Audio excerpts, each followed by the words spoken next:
difference in the quality of people's lives. I've always been fascinated to see people that have been given everything. Tremendous love in their family, tremendous education, economic advantage. They're looked out for in every way.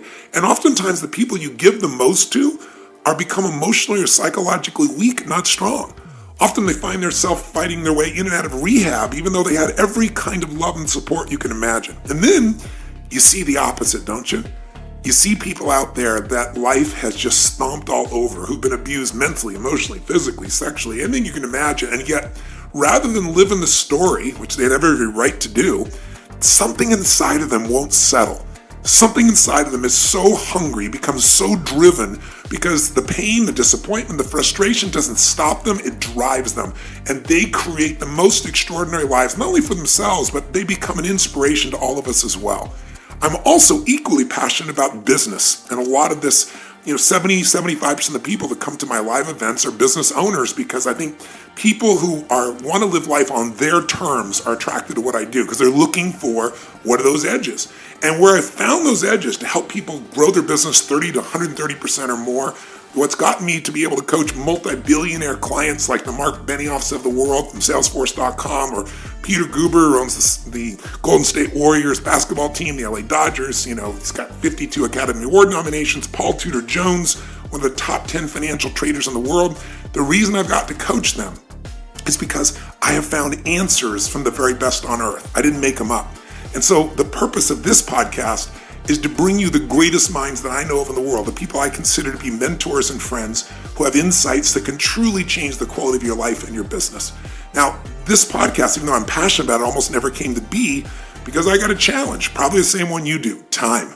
It's like when my team came and said, we'd love to have you do a podcast. I was like, guys, are you kidding me?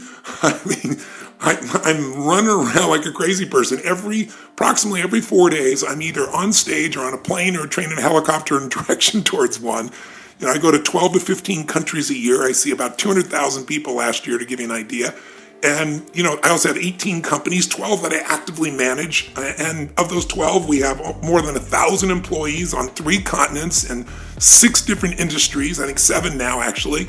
And, and we do over $5 billion in sales. And I started out with no business background and no even desire to do it. But I did have an obsession with wanting to find a way to do more for other people than anyone else is doing, to find a way to add more value. So I want to bring you those people. And of course I want to do the podcast, but it's like, where do I do this in my spare time? And so I first told my team no. But then, people kept talking to me about a program I used to do called Power Talk.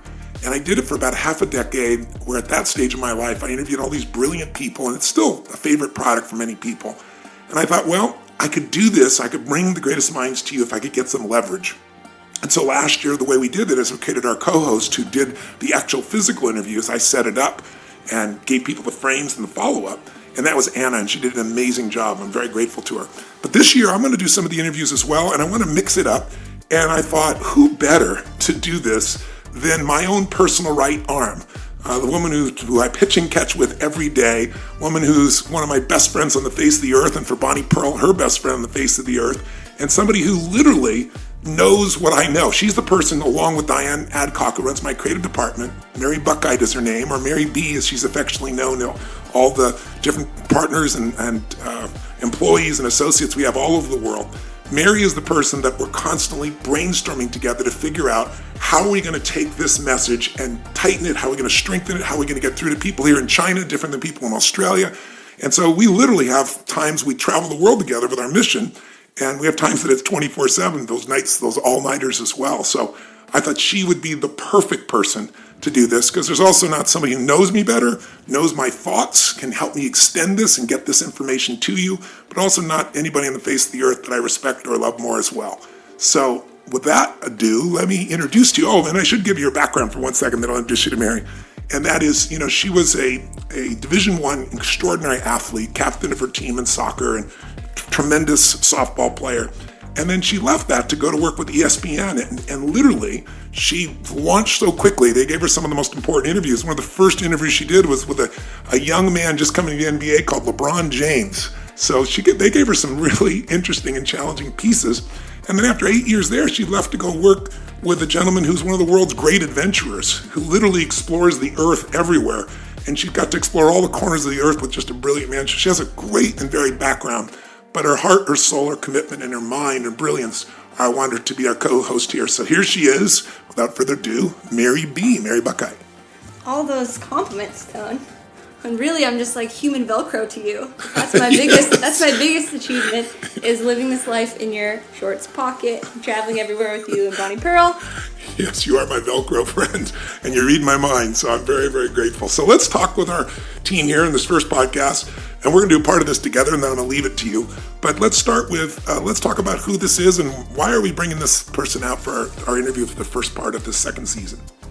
I am delighted to tell you why, Tone, because this is a human being who is a graduate from Brown University, and not a standout athlete in one sport, but in three. And again, at Brown, which is not exactly a safety school over there in Providence. So graduated with a degree in psychology. We love to talk to her about picking the brains of other human beings. She herself then went on to become the #1 triathlete in the entire world, even though at age 23, she says she still could basically only swim to save her life. Never had any technique, coaching, training, never got in the water, never got in a pool.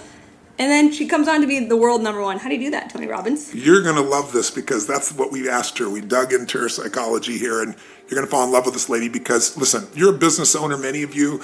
You're an athlete yourself, or maybe were at one time, and maybe you didn't take all that you had from athletics to the next part of your life. And I found that athletics is really about peak performance. I wanted to do this interview with her because the Olympics starts this Friday. And I think it's an opportunity to think about this. These are the greatest athletes in the world. These are people that had a vision larger than anybody else, but they didn't just talk about it. They didn't get enthusiastic about it. They figured out how to convert that absolute vision into reality where they competed with everyone on earth. And now they're coming to this final competition. There's very little that could be more inspiring, but to hear this woman who couldn't even swim, barely keep her head above water, deciding, just making that decision, just like starting a business, just like saying I'm going to take my company public, or I'm going to make $1 million or 10 million or $1 billion. You know, there was no reason that she should be able to feel certain she could do this, but she made the decision within herself, and then she went on the journey. And this interview, I think you're going to be very touched by. It's one that I don't care if you're a business owner or if you're an employee for someone else, or you're a mom or a dad, or you're an aspiring athlete, or you just want to go to another level. It's a reminder that any of us can go from the worst to the best if we're willing to pay the price and if we understand the fundamentals of how to coach ourselves and get quality coaching to get from where we are to where we want to be. And by the way, if you are a business owner, you're also going to be driven by this podcast because we're going to dig into her psychology, not how she went from doing what seemed impossible to making it real, turning her vision into reality, but also she's now the world's greatest coach. I mean, if you want to become a triathlete and you have the money, the time, the energy, and the true commitment, the first thing you want to do is make a journey to Boulder, Colorado to see. To Boulder. That's right, to see if you can get Siri to take you on. So I'm going to ask her, how do you build a championship team, an Olympic championship team? How do you recruit people? How do you know if they're the right ones? How do you know when to let go of them? All the things you have to do in your business, or maybe even in your personal life as well at times. And how do you build sustainable success in anything? You were telling me a quote about her. What were you saying?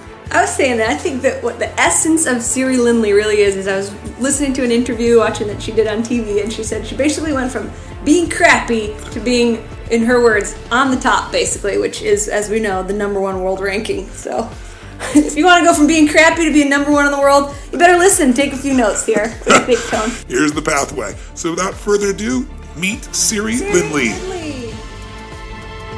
Hello? Siri? Oh my God. We have contact. Oh my goodness. Sorry for the logisticals. Oh my God, no problem. I am just, Tony, I have to say, this is like a dream come true, just hearing your voice on the other side of the phone. I seriously I can't understand if this is a dream or not, because you're highly responsible for like a lot of anything at all that I've done. Oh, you gotta that's a compliment, because I've been so excited to talk to you because your history is so unique. And you know, my whole life is about finding people that just make decisions and then make the impossible happen. And you've done that in your life multiple times. So it's really a privilege to have you on the podcast, and I really appreciate you taking the time. Oh my God, it's such a great honor. So really, thank you so much. I mean, a lot of what I learned from you helped me to have the courage to make those decisions that I had to make. So really, thank you very much. Well, you're very kind. You give me more credit than I deserve as all your hard work. But No. let's jump into it right away here. I've kind of done an introduction in advance of you here to kind of save you some time, but let me just repeat it for those who might just be joining. You know, you are a human being that has done things most human beings would think would be impossible. You go to Brown, you're a 3-sport athlete. Give me the genesis of this decision, because, a lot of our listeners are business owners, and they've got to make decisions where they can take what seems to be impossible and make it possible. It's the same metaphor. They've got to build teams. They've got to recruit people. They got to know who are the right people. They got to figure out how to inspire them and motivate them to follow through. They got to build a culture. You've done all that at the level called Olympics, at the level where the very best on the earth has done it, and you've done it competing against people. So I'd love to start, if we could, with a little bit of your journey. Yeah, I heard, and as I understand it, that at one stage, even though you're not a swimmer, you decided you're going to become number 1 in the world as a triathlete. Tell me how this comes about, and tell me the role that maybe coaching played along the way, because I know you had a pretty extraordinary coach. Yeah. Well, in the beginning, so I had been a 3-sport athlete, field hockey, ice hockey, and lacrosse at Brown University, and I loved it, and that was amazing. But there was something inside of me, I think, that I've always kind of doubted myself, and I've always been afraid and a little bit insecure. And I think part of my journey was that I needed to do something that was going to show me what I was capable of on my own, without a team around me. Like as a team, you win a game and you know that you were a part of it, but you don't really know how much of an input you had towards that win. And so when I learned about triathlon, I had a friend that was doing a triathlon, and she asked me to come watch, and I had no clue what it was.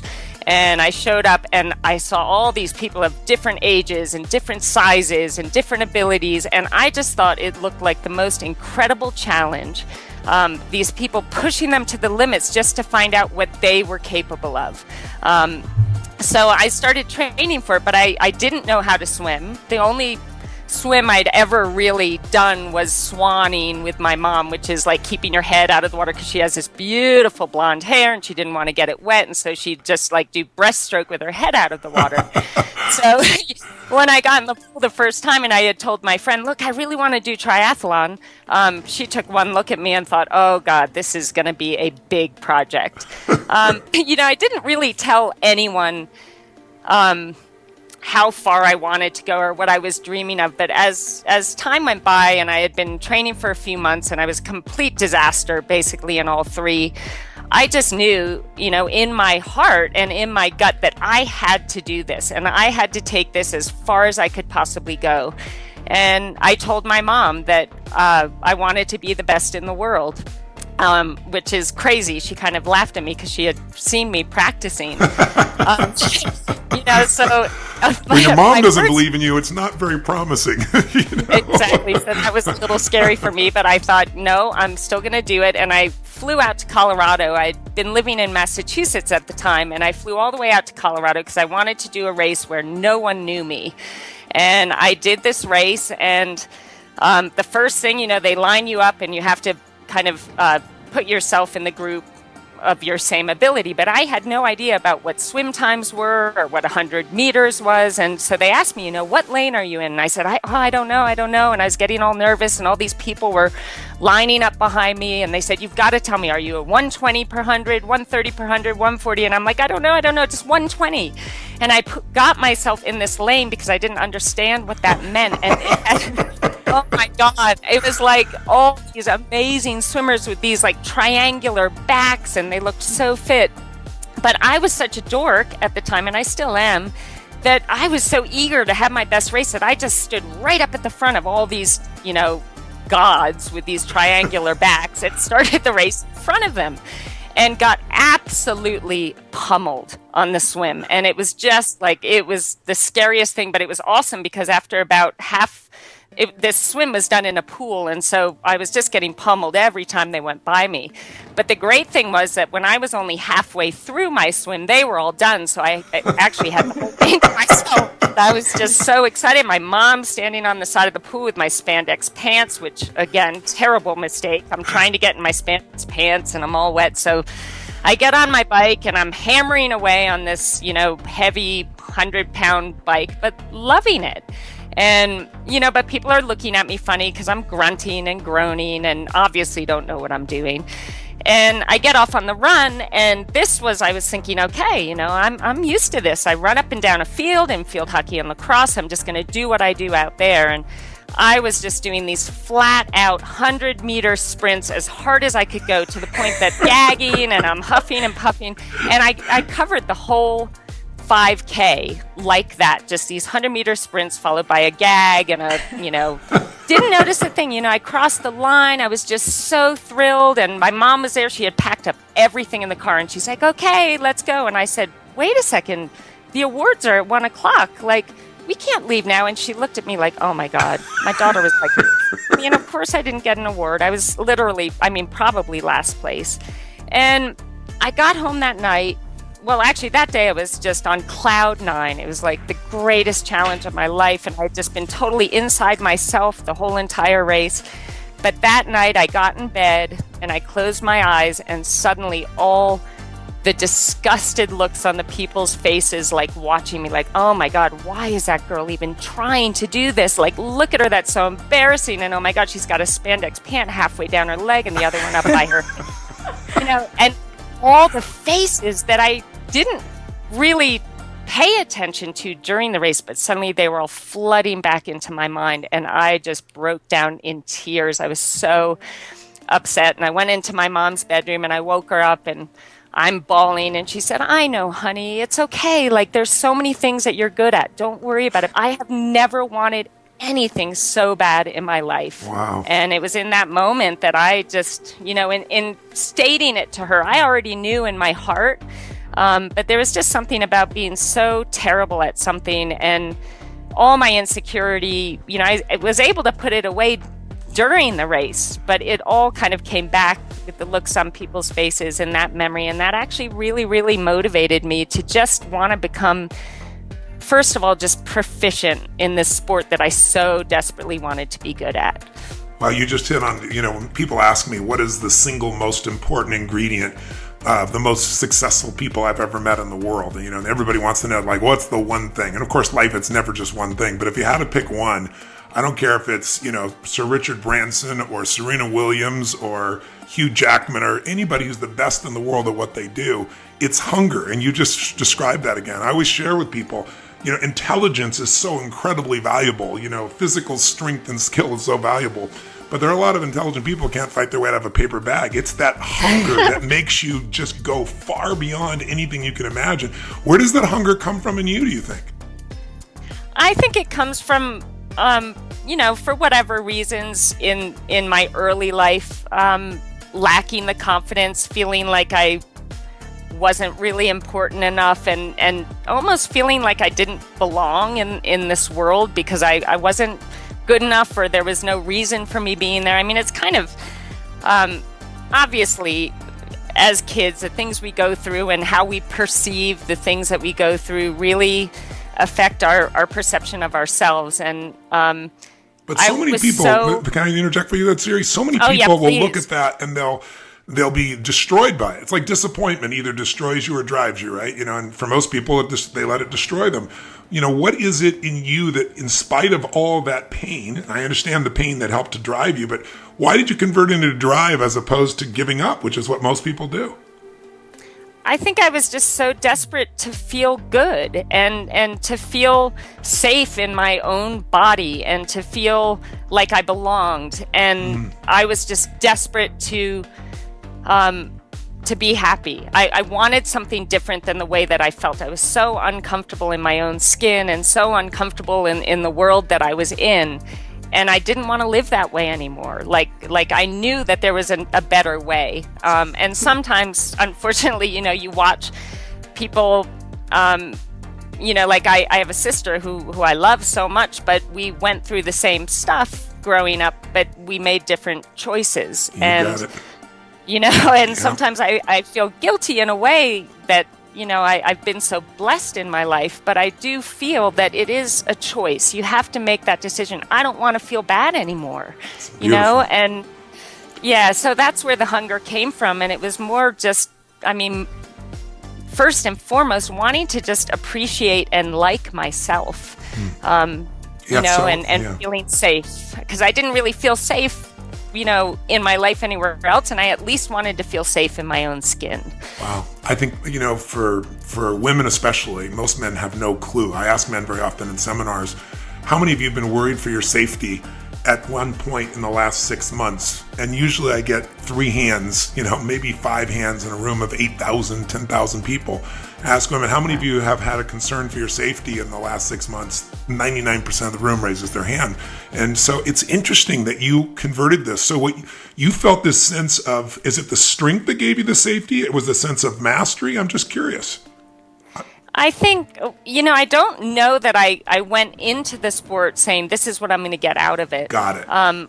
I know that at the time, I was living my life out of a place of fear all the time. And I think the biggest transformation in me throughout the whole process of doing the sport was that I started really loving what I was doing, because I was gaining confidence and, Yes. and I was, doing something that was making me feel good about myself. And so then I started focusing on living my life from a place of love, if that makes sense. Oh, that's and beautiful. saying, I'm gonna be afraid, I still get afraid, but I would rather just take steps towards, doing the things that I love and trying hard and being productive and being proactive and focusing on the things that I love and having that be the major theme in my life and keeping the fear at bay, You're saying the fundamentals that are true to be a champion in a sport, but also be a champion in business, to be a champion in your own life. Facing fear and then finding a way to find your passion or what you love so it grows. But you didn't love it to start with. You just had the drive to start with. Tell me, if you would, I know you had a very special coach. Tell me the role the coach played. And did you ever think this is going to be impossible? You made this decisive decision, but tell me a little bit about what the road was like, the training road for this, because most people, I think, overestimate what they're going to do in a year, and they underestimate what they can do in a half a decade or a decade or a couple decades in life and in business. So, you got to put the time in. But tell me, how did you find your coach? How important was your coach? And where was your head at? And what role did the coach play? Because today, you're one of the best coaches in the world. For those that don't know it, if you want to become a triathlete and you have any intelligence and you ask around, you're going to be flying to Boulder, man or woman, to be trained here if you can. And you can hear by Siri's mindset and attitude, how much people love her. She's beloved in the community besides being respected. Some people are respected but not loved. You're respected and loved. And it's so obvious why, getting a chance to talk with you right now. But tell me a little bit about your coach. Yeah, Siri, I'm going to pop in here. It's Mary B. And Tony and I listened to a previous interview last night with you. And I was touched when you told someone else, you went from, quote, being crappy to, quote, on top, basically, that's another little glimpse into your humility. On top, basically, you didn't say it, but you were world number 1 2 years in a row. Yes. Being crappy to world number 1. What did Brett Sutton have to do with that? Well, okay, first of all, thank you so much. That's like the greatest compliment of my life, and I'm going to save that forever. So thank sweet. you. And I'm just so lucky that I just really love what I do, and it's such a privilege to be able to work with these amazing athletes. I think I want to mention, if you guys don't mind, my first coach was a huge part in kind of laying the groundwork, and then I'm going to get to Brett, because he was just perfect, amazing. And perfect for me. But my first coach, Yoli Cassis, this is when I decided I'm moving out to Colorado. It's the triathlon mecca. I was no good at this point in time, but I'm going to take every step to make this happen.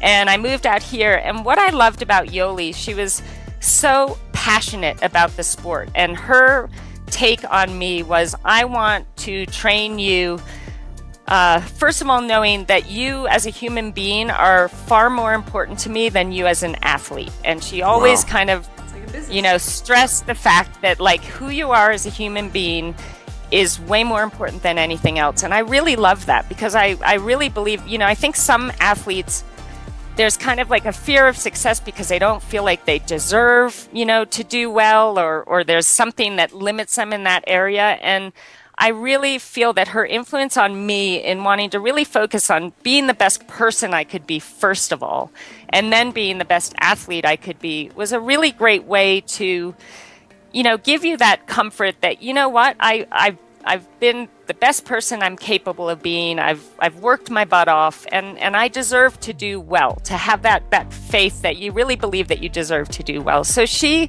was just amazing. And when I went to train with Brett, oh wow. I mean, he's a special person in that he is just brilliant in getting into the mind of the athlete. And I'd been doing pretty well. I had a New Zealand coach, Jack Ralston, that I'd been working with for a couple of years, and I was trying to make the Olympic team in 2000. Everything was going great. I was coming in 4th place in pretty much every World Cup race that I was doing. And that was awesome and all, and it put me in a great position to qualify for the Olympic team, but it wasn't quite enough. So of course, in my heart and in my mind, I'm thinking I'm just not good enough to take that step onto the podium. And so I started, well, actually, I should tell you that the Olympic trials came along, and I was the 2nd ranked American, and everybody thought it was going to be a sure thing that I made the Olympic team. And I'd moved to Australia and lived like a monk for 6 months all by myself in an apartment. I was on this kick that I thought, I'm going to be my strongest if I know that I've done all of this on my own. There's no support You're one team. of us, Sarah. You're one of us. We were all holed up for 6 months before. It was so awful. I had my altitude 10. I was like watching Neighbours. I don't know if it's this horrible, actually I shouldn't say that, this great show in Australia that was like... Yeah, you better watch yourself there. You just lost a country of fans. And I love Australia. But no, it was a show that entertained me every night, and I'd eat my dinner, I'd get in my altitude tent, and I would visualize the perfect race. Every single night, my goal was for 365 days, I was going to visualize the perfect race on the exact course that the Olympic trials were going to be on. And the problem with that, I mean, there's a lot of problems with this whole scenario. Number one, I'm someone who thrives on love, and I thrive on my family and my pets and all of that. And I don't know why I felt that all had to be put aside for me to prove how strong I was on my own. But I did that, and I felt like I needed to do that at the time. But when I got into the Olympic trials race, the gun went off, I dove into the water, and within 200 meters, somebody had swum right over the top of me and dunked me under the water, and I lost touch with that group, the front swim group. Oh. And in my visualization for 365 days prior, this never happened. I literally choked. I mean, I was swimming as hard as I could and not even moving. Came out of the water near last. I got on the bike, which at the time I was feeling the strongest I'd ever been on the bike. I was just dropping further and further back. So as hard as I was going nowhere. And this was a really pivotal moment for me because, after the race, everyone's like, what happened? Are you sick? Did you have a flat tire? And I knew in this moment it was so important for me to be accountable to me and to acknowledge what really happened. And that was that I choked. I had made this race the be all end all for me. It was everything I ever dreamed of. Was just purely focused on me and making the team, and it was too much. And, it just got the best of me, and I froze, and that was my Olympics. I didn't qualify. Well, I qualified as an alternate, but I wanted so much more than that. But I think in acknowledging what happened, that really allowed me to move forward.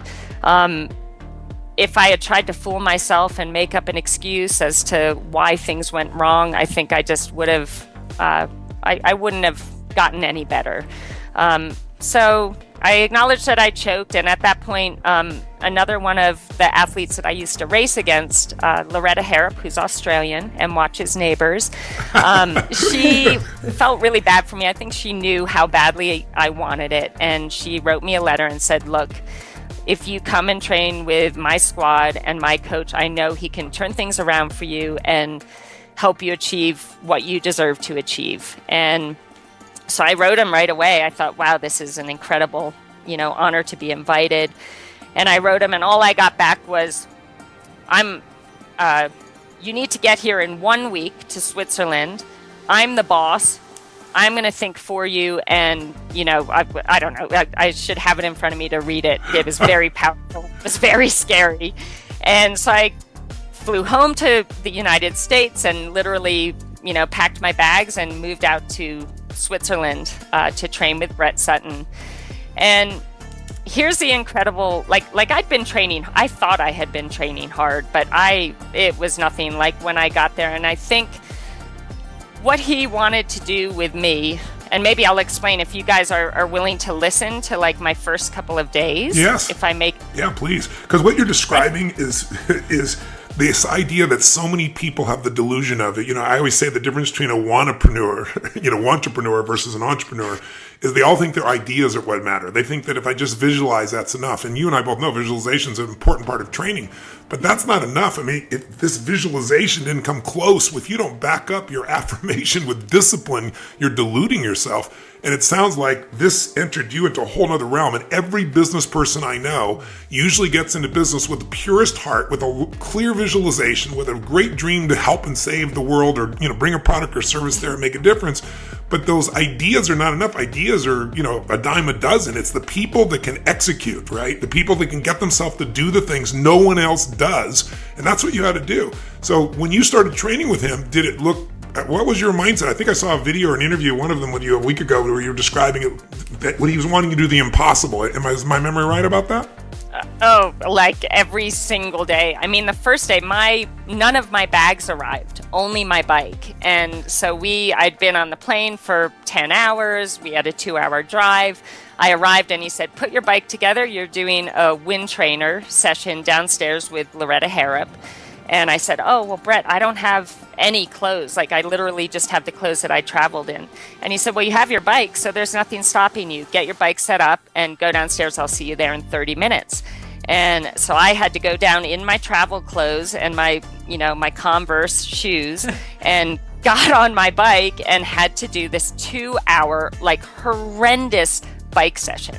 And the horrible thing was, I got down there and I'm like, oh, cool, Loretta's here. I can feel like a little safe because my friend's here. And I walked into that room. She didn't even look up at me. She had her head down. She's hammering away on the turbo, doesn't even say hello, doesn't laugh at the fact that I'm in my travel clothes riding my bike. She just ignored me because she was in the middle of the session. And I'm like, oh my God, I'm so taking scared. every ounce of herself just to get through it, probably, right? Yeah. And I guess, that's what I learned. That's how we do things. It's laser focus. You do the session, you get it done. So I did that session. Then it was time to go to bed. I mean, this was pretty late in the afternoon. So I woke up the next morning and the plan was we're going to ride 25 kilometers down the mountain to the 50-meter pool. And I thought, oh, cool, great. I can see if my bike's working. We drive down to the pool, and I had been used to swimming maybe 3,000 meters a day swimming, and I thought I was doing a great job. Well, we did 6.5K, so 6,500 meters that day. It was all hard. Everyone was faster than me. And I thought, oh my God, I'm going to die. But I was like, okay, I can have a nice breakfast after this. We're going to drive home and I can relax. And so we get out of the pool. I shower, I get changed. I come out and I turn to Loretta and I'm like, where's Brett and where's the van? And she said, oh no, we ride home. This is our bikes, our transportation. We ride home. And I'm like, oh my God. Up that mountain. And she said, yeah, don't worry about it. Go with Jane. She sucks. Go with Jane. So I'm like, oh God, this is just crazy. But I'm like, thank God I can go with Jane. And Jane apparently sucks, which is a terrible thing to say. I must say she's a little bit harsh. But so we start riding up the hill and Jane proceeds to kick my butt. I mean, she drops me within 5 minutes and I'm like, oh my God, I can't even keep up with Jane, who supposedly isn't very strong. So we ride 25K back, and that took, about an hour and a half because it was just up this huge mountain. I get home, I get in the bath, I eat a big lunch, and there's a knock on the door, and it's Brett again. And I'm like, oh my God, like I'm going to die if he asks me to do anything else. And he said, it's time to run. So come on upstairs, I'll meet you in 10 minutes, we're leaving then. So I go upstairs, I've got my big water bottle, I put it on top of the car, and I'd forgotten something down in my apartment, so I ran downstairs and came back up, and my water bottle it had like one sip left in it. And I was like, guys, who drank my water? And Brett said, you don't need that. You should have drank enough in between sessions. You're not allowed to have water during sessions. So I'm like, okay, oh God. So we get back in the van. We go back down to the bottom of the hill, 25 kilometers.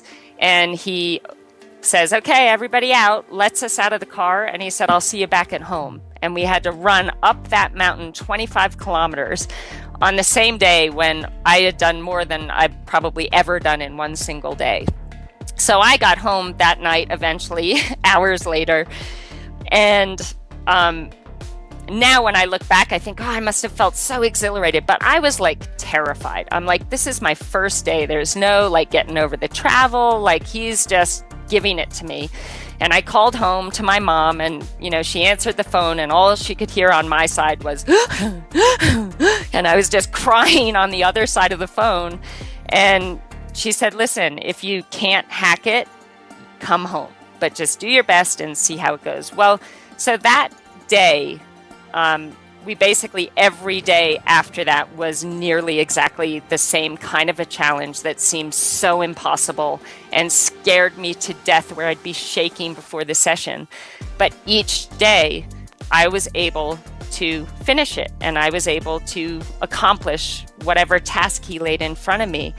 And what was so brilliant about that was that what he was doing is he knew that every day he was scaring me to death. But he also knew that every day I stepped up to the challenge and I did what he asked, and I was successful in overcoming that fear and making it happen.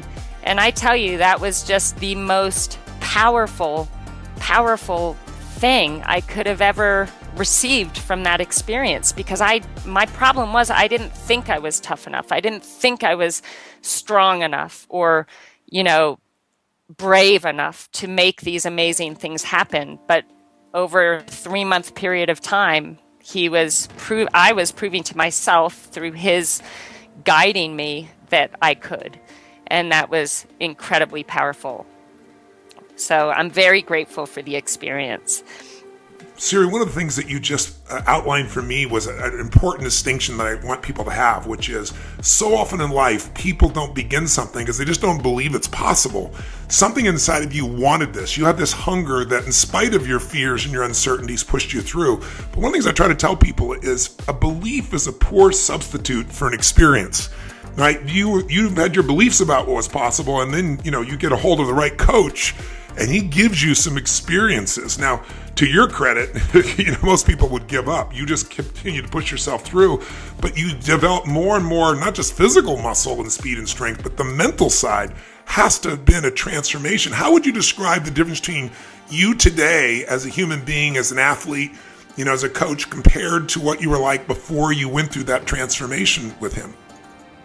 I just feel like such a different person on the inside, because I'm happy to live in my own body. And I mean, the mental side of things is it's so critical. And for so long, I was just self-sabotaging, in everything I was trying to do. I was self-sabotaging, not to the point where I wasn't trying and giving 100% effort, but where I would let myself fall into bad patterns of, doubting myself or thinking too much about what everyone else was doing and, not keeping all the focus on me. And I think now, just like what you were saying, I believe that if somebody wants something bad enough and they're willing to do all the work necessary to make that something happen, that anything is possible.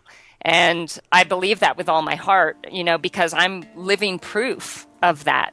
So I'll never doubt. This is the whole reason we wanted to interview, because because it's so rare. Most people who become athletes are such extraordinary athletes, at least early on, people see them as such.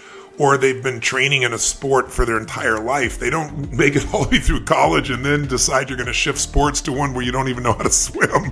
It's just like, you are such a delight in this area. There's this quote by Michelangelo, and it's, "I saw the angel in the marble, and I carved until I set it free." Yes. And as a coach now, I use that quote every time I'm thinking about taking on an athlete that wants to be coached. And right away, I put that quote in my head and I think, do I see the potential in this person? Even it's like looking at me when I first started this sport as like this disaster who had no skill whatsoever. But if I could just feel something or see something that would give me that vision that I believed in. And I think that we all have that ability to have a vision for ourselves in our future. And then it becomes about making the choice to make that happen, to do whatever it takes to make that happen. And that means facing your fears. It means, breaking patterns that always, lead you the wrong direction. It's a matter of, changing the things in your life that need to be changed to set you up for success, and to be okay with failing. Everybody has this fear of failure, but the way I see it, every time I failed miserably, I grew so much, and it made me better able to achieve greater things in my future. So you almost need that failure. I'm not saying, I want failure for my athletes, but I think we grow so much more through the failures than we do the successes. And so being okay with failing and understanding that that's, 2 steps back, 3 steps forward, is crucial. What you're talking about is exactly the same for the business owner. That's, their capacity to be able to face their fears, their capacity to step back up from all the disappointments, their capacity to, compete in the marketplace and lose and still get back up.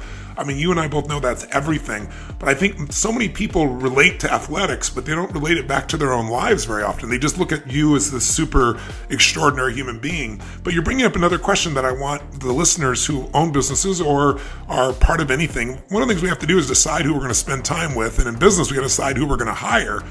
And so, what do you think that he saw in you there back in Australia that was making him willing to bring you on, even though, quote, by your description, you're a disaster? He must have saw something else. And what is that thing? If you're looking for someone, you're going to decide you're going to commit to coach them. You're going to bring them into your company, so to speak. How do you know they're the right person? What criteria? What are you searching for? When you say you feel that spark, tell us what that looks like. What do you think he saw in you?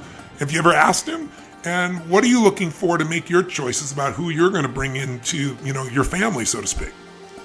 Yeah, so I finally asked him actually after I retired. I said, Brett, why in the world would you take on someone like me? And he said, Siri, I was watching you do a race in Australia.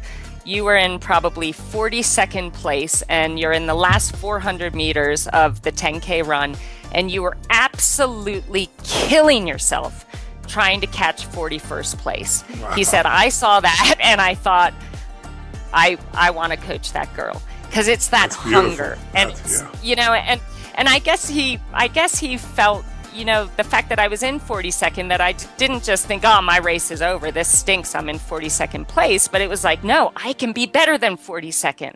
I want to go for 41st. Yeah. And so it's that hunger, and it's that, that desire. I think, I tell my athletes when they go out to do the biggest race, of the year, like the Ironman World Championships in Kona, I say, all we want today is for you to go out there and try to be better than you were yesterday, and to race your race and be the best that you can be in as many moments as possible. And if they do that, success is inevitable, because you're not thinking about, oh my God, I'm halfway on the bike and I'm in, 20th place, my race is over. You're just in the moment. You're making the most out of every single moment. You're executing to the best of your ability. You're staying positive and enthusiastic, and you're just looking to have your best performance on that day.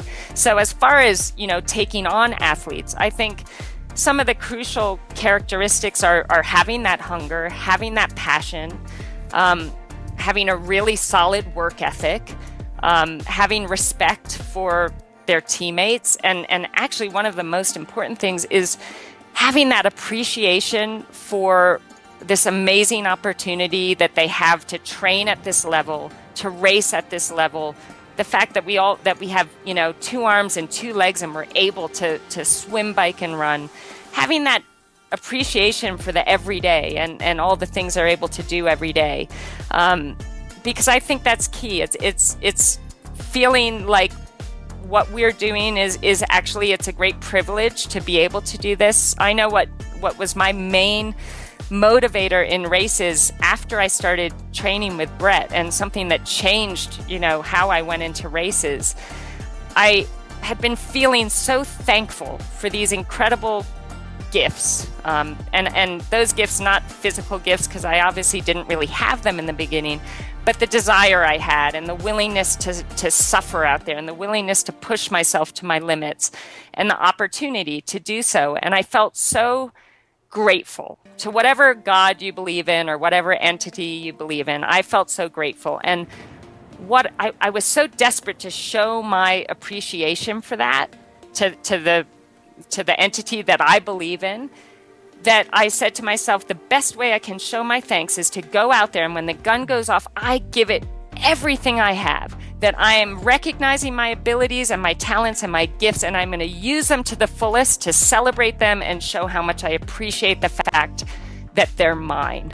And that changed everything for me, because it wasn't about, I have to make this team, I have to win this race, I have to make a paycheck. It was about, I just want to show my thanks for what I've been blessed with or what I've worked hard for, and the fact that I'm able to do this. And I really actually, now that I'm able to be a little pickier in choosing who I want on my team, I want that kind of perspective.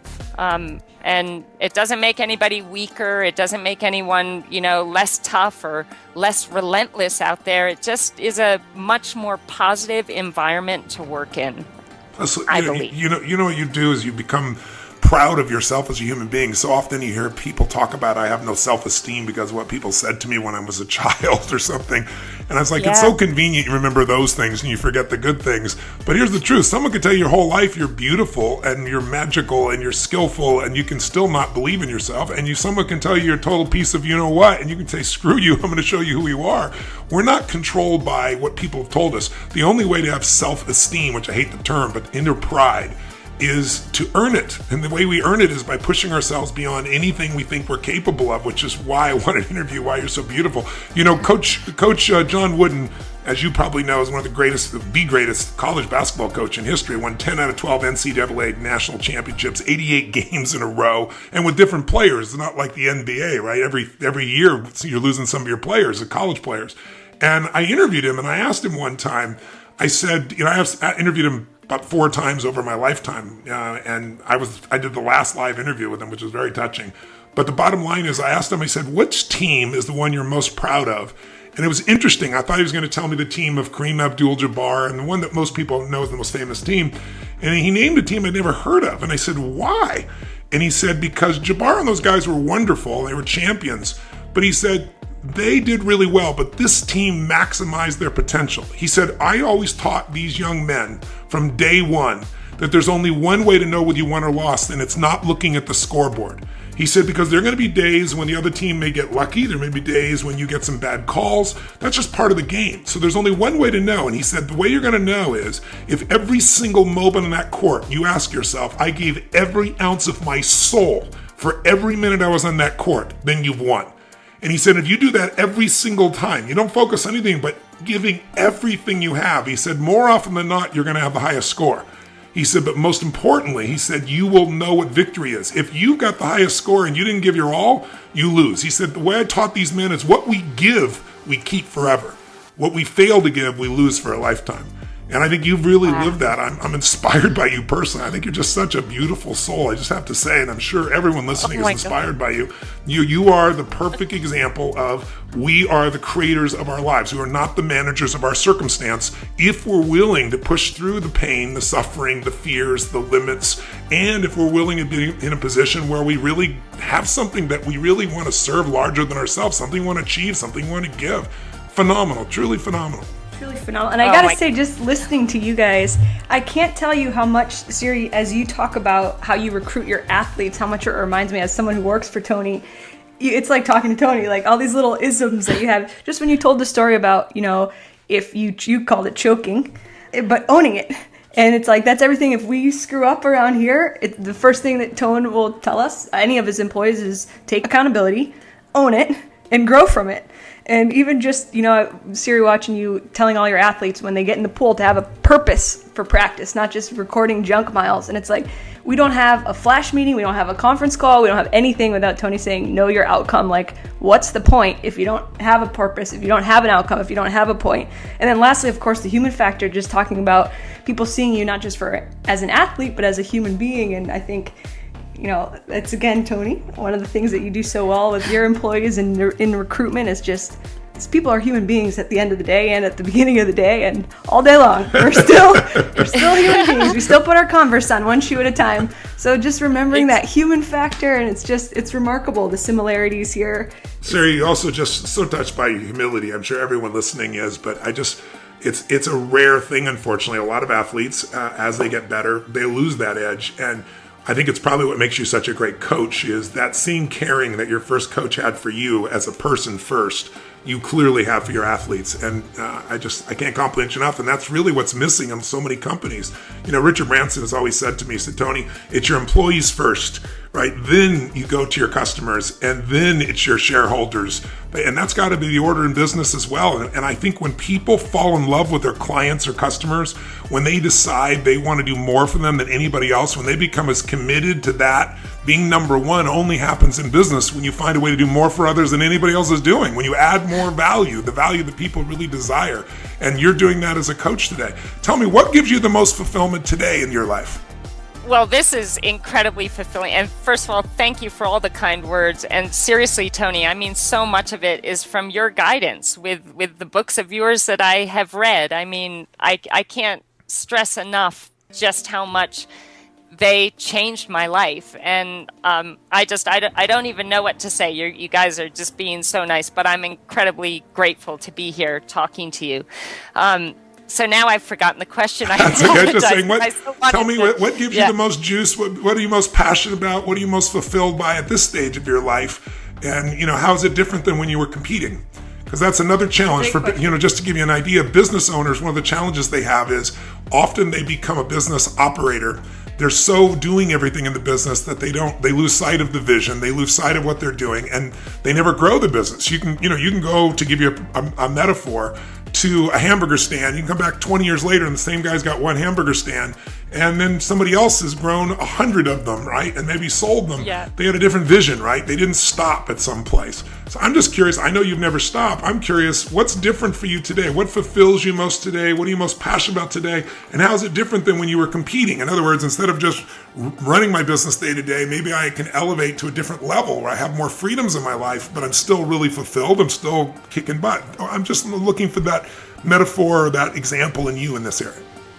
Yeah, I think when I was racing, I was still finding myself, and I didn't really know who I was. And when I won my first world championship, I could have retired right then and there, because there was something that told me I found what I'm looking for. And that was my faith in myself and confidence and strength. But I kept going because I didn't want to be a fluke, and I was just embracing the incredible opportunity. And when I first started coaching, I mean, there was still, now I've gone into this whole new area where I'm guiding these athletes. And when an athlete comes to me, it's like they have their dream, and they're basically like putting it in my hands and saying, I trust you to help me achieve this dream. And when I know what my dream meant to me, it was like everything to me. So I think it's such an incredible privilege when an athlete trusts you with theirs. And so what continues to inspire me today, as it did 10 years ago or 11 years ago when I started coaching and as an athlete, was just wanting to be the best that I can be every single day, not just for me, but for these amazing athletes that have entrusted me with their dreams. And I feel, I'm asking them to perform at higher and higher levels every year, because the level of our sport keeps getting better and better. And if I'm asking that of them, then I need to up my game each year too. And so I get passionate about learning and passionate about, studying different sports and reading and, trying to find ways to strengthen myself and what I know and how I can do things. So that constantly inspires me. Siri, I gotta say, you and Tony are like brothers from another mother. Everything that you're saying, I'm laughing over here. I have to interject because I'm like going to crack up. Tone, there's not one day that Tony doesn't like learn something or read something and he's like, I got to share this with everyone. And you're like, oh my God. I mean, to be seen as a possible like cousin of Tony's, wow. Like that's the ultimate compliment right there. But I think as an athlete, the big thing as an athlete was that I hadn't accepted who I was fully. I came out as gay when basically after I retired from the sport, and that was really hard to carry around this secret and to try and be something that I wasn't.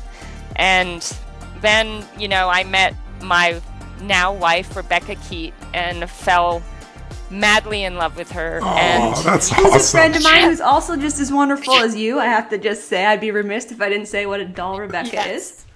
She is, we had known each other for 15 years, but obviously, we were at times in our lives where we didn't even really look at each other in any way except, wow, I just love that girl. She makes me happy. She makes me laugh and, can't wait to see her at the next race. But when she asked me to coach her in 2012, we started working together, and it was really scary for me because I'm someone who, I have very strict boundaries with my athletes, and I had always learned and thought, never ever cross that line with somebody. Love messes with anything you believed before. Even your monk life. oh my God. But we just started, somebody put us in the same house together. And I had always said, I will not live with an athlete. So no matter what, I'll live in a tent, but I cannot live with an athlete. But one of my athletes at the time said, look, you're going to be upset with me, but you have the whole upstairs and you're sharing a house. And I'm really sorry, but it's with Rebecca Keat. You have totally your own space.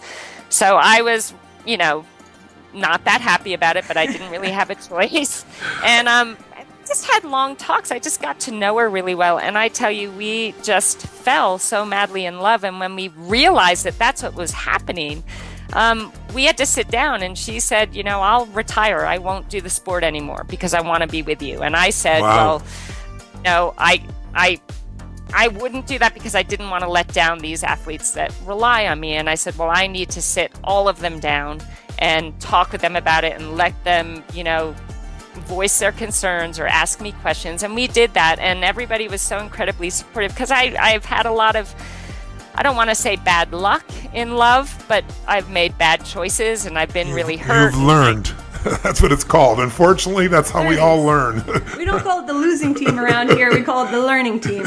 And that's my favorite thing. You're either winning or learning. So yes, I totally agree with you. And I really had kind of almost come to the point where I'm like, I love my life. I love my job. I love my animals. And I don't need to find anyone. But when you find a love, and this is a love that as even a 4-year-old kid, I can remember thinking about, God, I don't know if I actually consciously thought these exact words, but it was like I wanted a love where I felt safe and I felt appreciated and somebody that made me happy. And I just never had that. And I almost thought that it wasn't possible. But as Beck and I started spending more time together and falling in love, I thought to myself, you know what?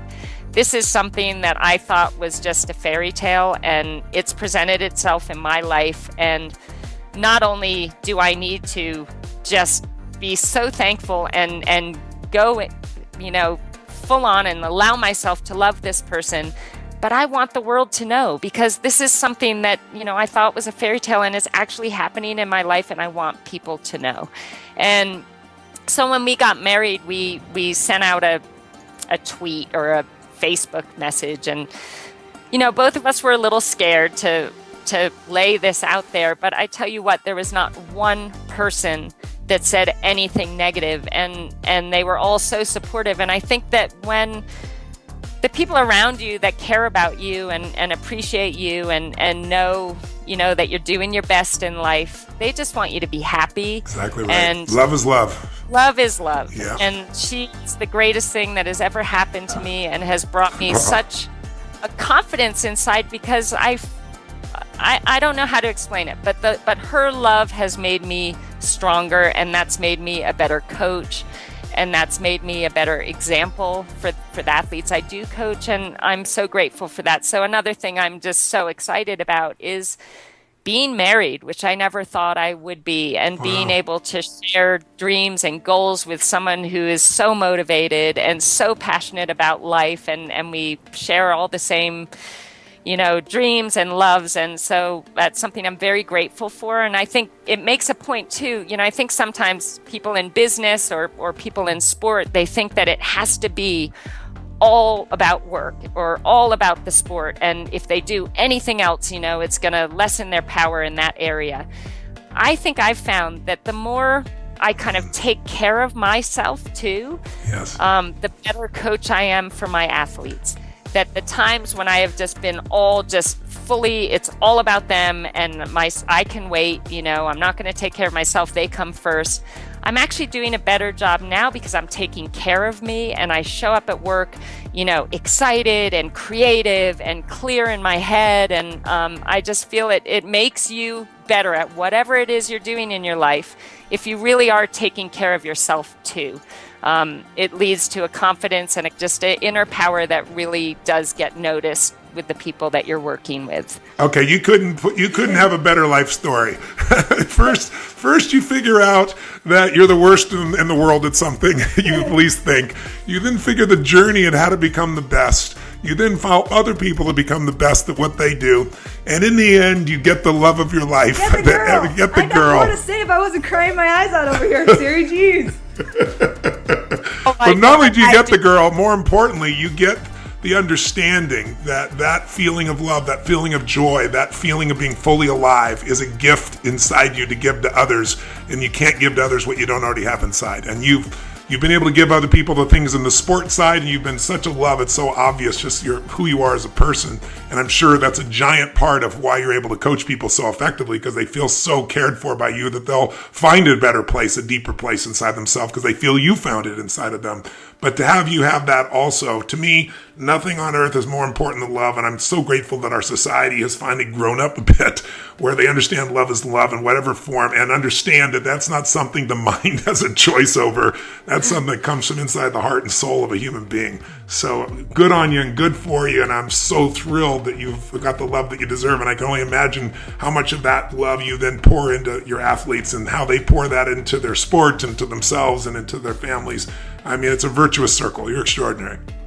Oh, wow. Thank you so much, Tony. I mean, that's my ultimate goal, is I just want to be the best that I can be to bring out the best in others. And I just don't even know what to say to your words. You're just so amazing and so kind, and I'm just so grateful. So thank you. I mean, this is probably the highlight of my life to this point right now. So just being able to talk to you. But she knows, I've already told her. No secrets. No secrets. Well, I'm grateful to Mary and I guess her girlfriends that put us all here together that know this circle, but I'm really grateful. I want to ask you one more question, final question. Knowing who our audience is, if I said, even though it's not necessarily your normal focus, I want you to help somebody. They just started a business. To do that, you got to believe in yourself a certain extent. But just like anything, once you begin the endeavor, your confidence and your ideas and your visions get tested, as they have been for you. What would be the best advice you give someone who's just beginning the journey and they've entered a business and maybe it's not completely where they wanted to be? Maybe they're feeling exhausted right now. Maybe they're feeling overwhelmed. Maybe they're feeling frustrated. Maybe they're feeling past the threshold of what they can control. And part of them wants to give up and part of them knows they can't. You've been there. What would you say to anybody who might be in that place to get themselves to the next level? I would say, number one, be brave. Number two, which is so important, be relentless. Be brave meaning do what you're afraid of? Or give us your definition of being brave. Yeah, so be brave. Even though you feel afraid or you feel uncertain, that uncertainty is a great catalyst to making things happen. So get comfortable with the uncertainty and be brave, knowing that if you're going to put in everything you have towards making this work, it will happen. But you need to be resilient. And you need to be relentless. Resilience means being able to accept when you get knocked down and pick yourself back up again right away and still have faith and keep believing that what you're doing is going to pay off. Because one thing I've found in my life, it's been the biggest struggles and the hardest things that I've had to do that have led to the most incredible, if you want to call it, victories. And I've never actually had a great victory where everything went perfectly. So Me either. It's such an important point. That's so true. Never. And so, Never. Be resilient, get knocked down, but you get right back up again, and be relentless in your pursuit of making this happen, because it will happen. And I believe that the universe, on purpose kind of makes it harder for you to find out if you really have what it takes to follow through with what you want to be doing. So, be brave, which also means believe in yourself, believe in your vision, be relentless, be resilient, and embrace the process. There's no greater gift, I think, than for me being able to look back at where I started. We were just talking about the other day, Tone, about how people, a secret to look at how far you've come, that gap of how far you've come, instead of the gap that I think people That's a good often thing. look at. That's a good thing for our listeners maybe to catch on to. Mary and I were talking, brand bouncing ideas back and forth, how to get across to people that a lot of people in life spend their life in so much stress and they don't feel fulfilled because the gap they focus on is the gap between where they are and where they want to be. And that's useful to look at, right? Because it can motivate us, it can drive us. But if you only live there, you don't have the same level of strength and inner resiliency, because you can't build on failure. In the beginning, you're not good at things, right? If you're honest with yourself, Exactly. none of us were good in the beginning. And then what happens is gradually you can swap to a different gap and you can gap back. And what I tend to do is make sure that I look back and go, can you believe this is where we are now? And I gap backwards to where I started. And I go, my first speech, is the biggest disaster in the world. My first time trying to start a little company. My first time trying to do this, trying to figure out how, I could make, $1,000 being able to do something. And I just got $1 million to speak for 3 hours. It's like, there's a bit of a gap there. But if I got forward only, then I'm always feeling like I'm not where I should be. And that puts people where they're achieving, but they're not fulfilled.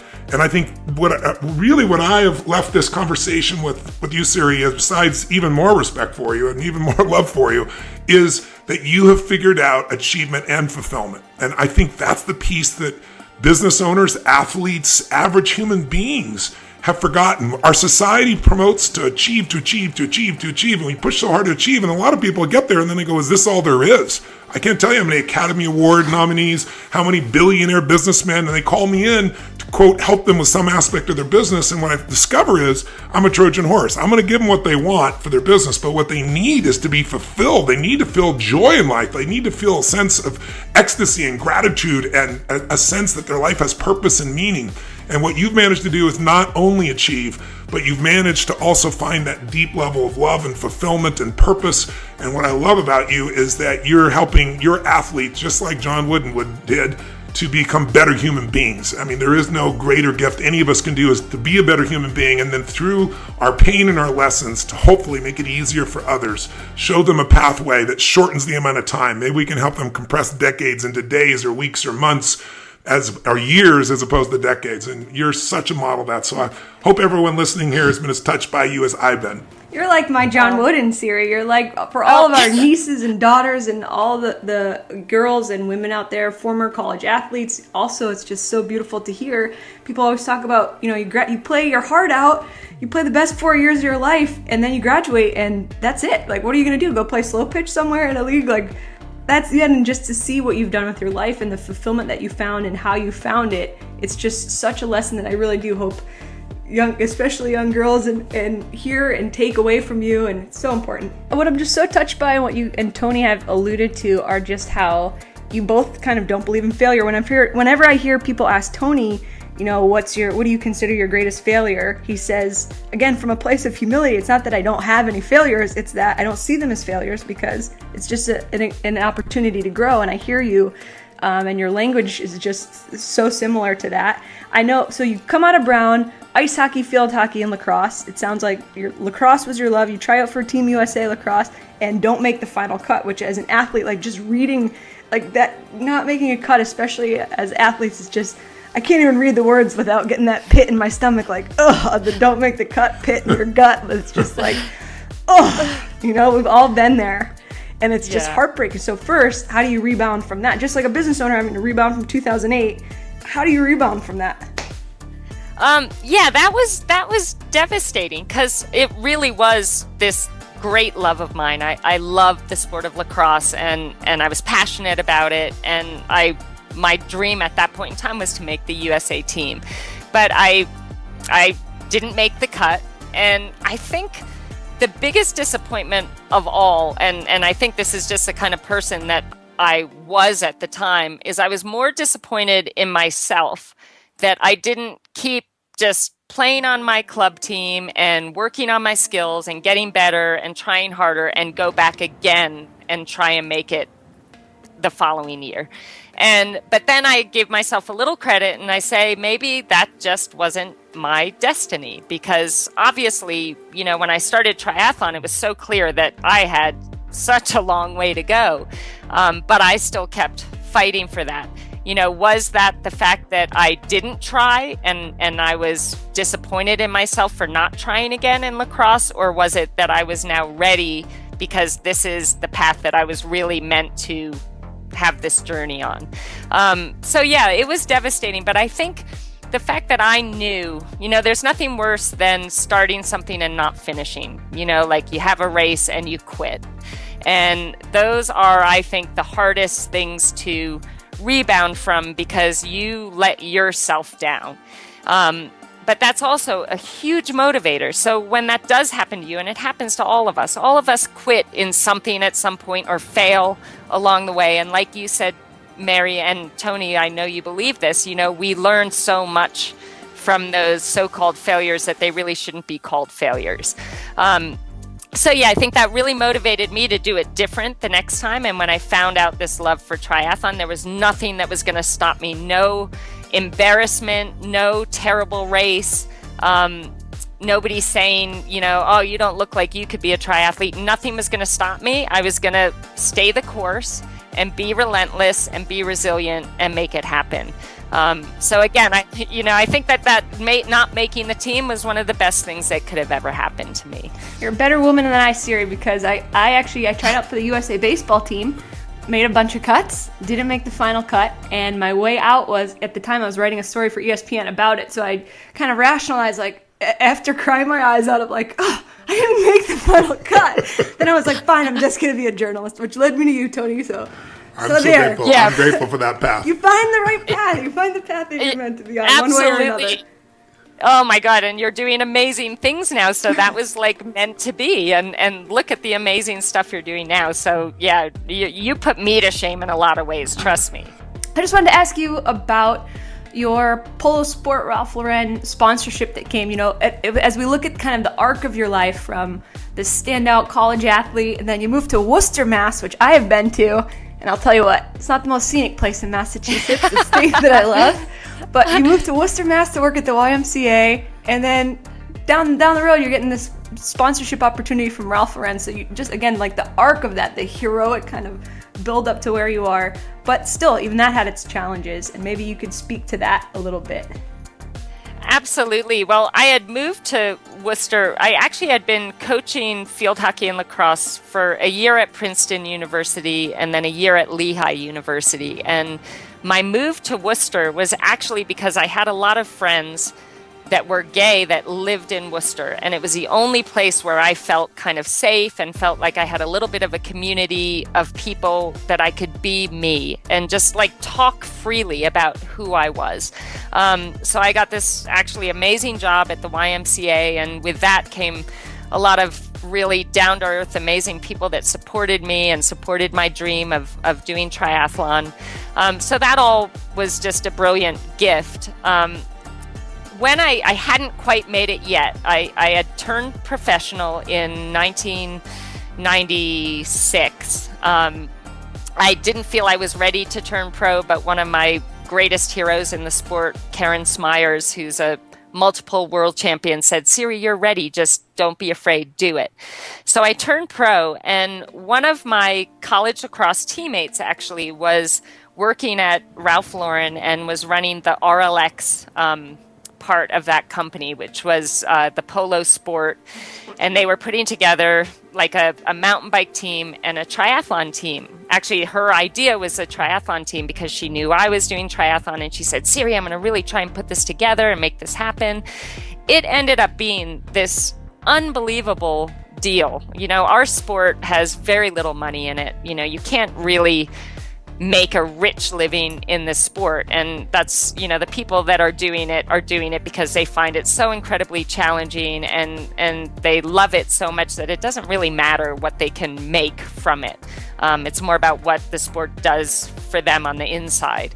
And so my friend got me on this team, and because I wasn't very good at the time, and there was another athlete, Tim DeBoom, who also was kind of at the same stage I was as far as, decent, we had potential, but we'd not really done anything significant yet. So they put together this contract that was just unheard of in our sport. I mean, incredible bonuses. If you win a world championship, they're going to, equal the prize money. And at that time, it was like $20,000 to win a world championship. So suddenly now, if you win a world championship, you're making $40,000. And if you won no, but that was huge, Yes. Just huge. Massive. And if you win a race, they would, equal the prize money. And most races were $6,000 to win it at the time. So I just looked at this, and they were giving you shoes and a bike and running shoes and swim gear, everything you could possibly need. What was the catch? Oh, well, right. So it was all under this RLX umbrella. And I was so excited and felt so incredibly like, wow, I'm so lucky. I went for my interview in New York City, and I was so excited to see my friend. That went great. But I sat down with the person that was in charge of the team, and he didn't outright say what the point of this story is, but he said to me, okay, two things, very important. You need to grow your hair long, and you need to get a boyfriend. He said, everyone on this team is either married or has a boyfriend, and we just need to, maintain that family image. And oh boy. Right at the time, obviously, I had been living in Worcester, and I was finally really kind of building confidence enough. I'd turned pro, building confidence enough to walk out of that closet for the first time. But I left to be me, which was really was starting to feel so good. But I tell you what, I walked out of that meeting, and I walked straight back into the closet and slammed the door shut behind me. And I for how long? My hair. Oh, I mean, the rest of my career, basically. And I went so far back into the closet that by the time I retired from the sport, I actually got engaged to a man the year after I retired. And because I was still in that kind of brainwashed into thinking this is who I need to be. Ultimately, what happened with RLX is, they didn't expect either me or Tim to do as well as we did, and we both won a world championship that year, and we won a lot of races, and this was totally unexpected. But that's what happens when you actually get support, that really can help you move forward. And they, after that year, the following year, they said, oh, there's a clause in the contract where we can, get out of this agreement whenever we want. And they actually sent that to me in November. So that kind of meant that going into the year where I was the current world champion, I had no sponsors. So wow. that was hard as well.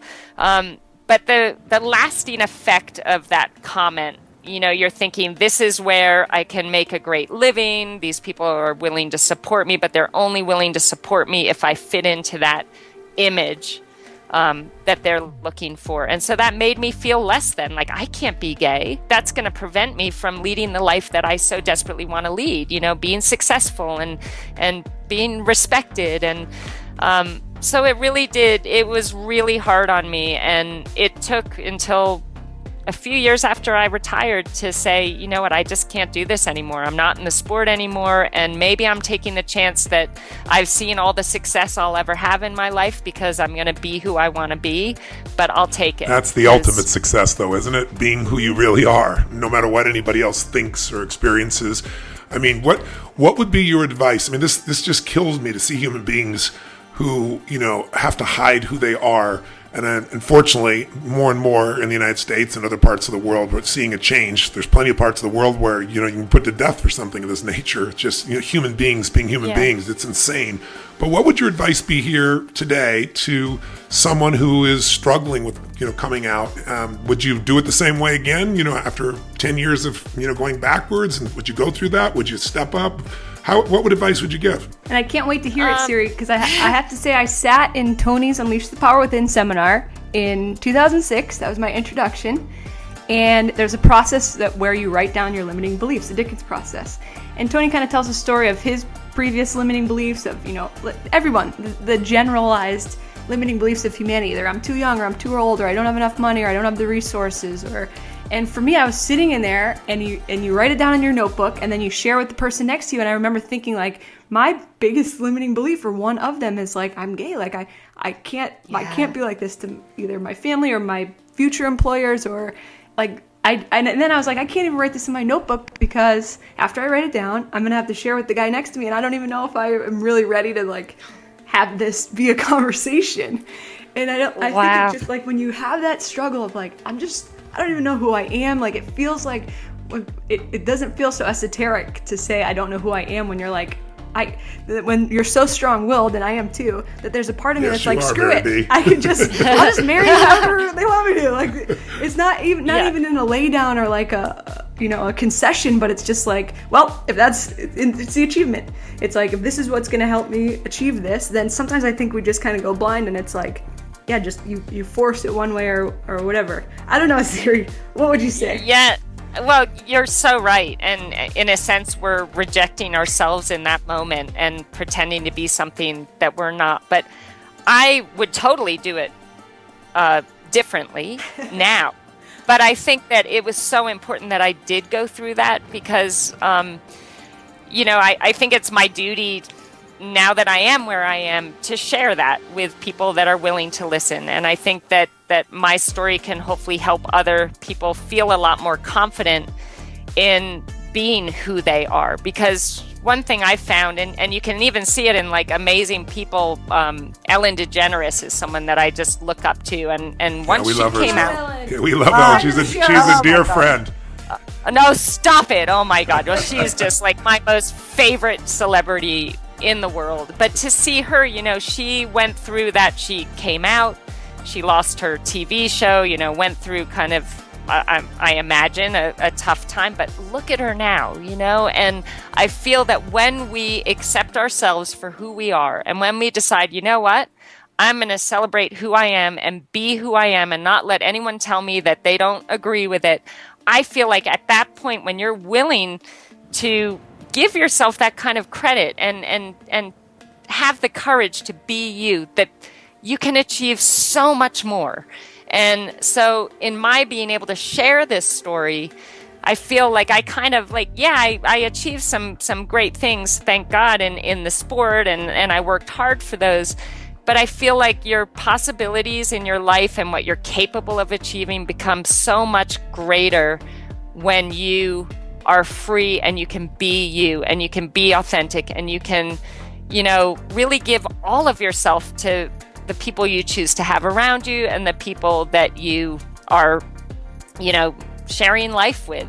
So I think so maybe I wouldn't change the way I went through it, but but I like being able to, I'm writing, actually my book is coming out in September, and one of the things I really wanted to put in that is that how we were in our past doesn't have to be our story forever. Like, you may be in a place that you're not proud of. I wasn't proud of the fact that I was completely in the closet and literally brainwashed myself to actually get engaged to be married to a man when I knew I was gay. But, I finally found the courage in due time to be me, and I changed what my life looked like. I didn't have to live that life. I didn't have to be scared. I didn't have to be shy. I didn't have to lie and say, I love me, whatever. By being me, I felt like I suddenly had way more ability to achieve the things I really dreamed of. Doesn't it really free up energy inside you that now can be redeployed? The energy that's constantly monitoring to try and make yourself safe or make yourself be in the right place. My experience is, doesn't it unleash that energy for other things? It completely unleashed the power within me. Like, seriously, honestly, it takes, and for me, I'm generally a pretty anxious person, or at least I really used to be. And yeah, having to hide and having to think about what you're saying to this person and how you talk to that person, it's exhausting. And when you finally free yourself of those chains, it's like, wow, I just feel like completely revived and rejuvenated, and like I can achieve so much more. And you just have to stop caring about the critics and say, you know what, like, it doesn't matter. I want to be me. I want to be happy. I want to be healthy. I want to be able to be everything that I dream of being. And you can't do that if you're hiding from yourself. Yeah, it's so true. So many times people say to me, I just don't know how to love myself. I know I need to, but I can't. I always tell people it's hard to love yourself when you're not being yourself. And I think most of us have adapted. It isn't just someone who's living in a culture that doesn't accept you for something like your sexual preferences. People from every walk of life have. To me, that's one of the most extremes and unjust. But people have it based on color of skin. People have it based on whether they have money or not. There's so many things that human beings do, and our brains are trying to do that impossible task, which is make everybody like us, everybody agree with us, everybody support us, everybody love us. And it's just an impossible task. The only thing that matters is the people that you love, the people that, that are closest to you. They know who you are, as you said, and those are the ones that matter. But we have to pull that together. And sometimes there aren't many of those. Sometimes it's you and God, until you start to find the right friend. But they're out there, and I'm hoping that talking about this might stimulate some people to think about, what part of my life am I hiding from myself? What real desire or hunger, or where am I conflicted? And conflict is not a bad thing. The difference between the water and the wind is how you get waves. It's a beautiful thing, and that's what makes life feel alive. But if you don't confront it, if you don't uncover what it is that you're afraid of, or what it is you think you have to be, and find the truth that you're enough as you are, that doesn't mean you stay where you are. You might want to improve, grow, expand, transform, help others. But we all have, if we can't have that fundamental sense of appreciation of ourselves, it's really hard to truly consistently appreciate others. And so it affects every relationship we have, but most importantly, it affects our experience of life. So I hope those listening, if someone's in that dynamic of in the closet, I hope that you'll be one more example like Ellen, of somebody who was at the top of her game, was fearful. And in Ellen's case, she actually took the hit. She didn't want to, but she took the hit. But look where she is today, stronger than she's ever been. And she's free inside of herself as much as she is in the outside world. And that's why she's I see her such an incredible soul role model. Mary calls her lesbian Jesus, she says. Oh, yes. Amen to that. I'm taking that. Because she took all the pain for everybody and then made it cool to be a lesbian, or, it's pretty amazing. Yes, absolutely. Tony had a meeting with Ellen and Portia, and I had, of course, in our preparation, like we always do, hours and hours, just like for this podcast, we're doing our preparation. I was like, Tony, she's like lesbian Jesus. Like, this is all we've got. And so, unbeknownst to me, let Ellen know that that's what I call her. And so, when I did have my moment, my 5 seconds with Ellen DeGeneres, she said, "Bless you, my child. I hear I'm lesbian Jesus." It was Mary's birthday. She got a picture on her birthday with lesbian Jesus. She was very happy. Oh my God, that's the best birthday present ever. Wow. I love it. So thank you for the gift of your example, and the gift of all you pushed yourself through, and all the hard work and all the pain and all the joy that you've brought to so many people watching your victories and watching you grow. And I'm really glad that we have a ticket to your life where we got a little insight today. It's really touched us and inspired.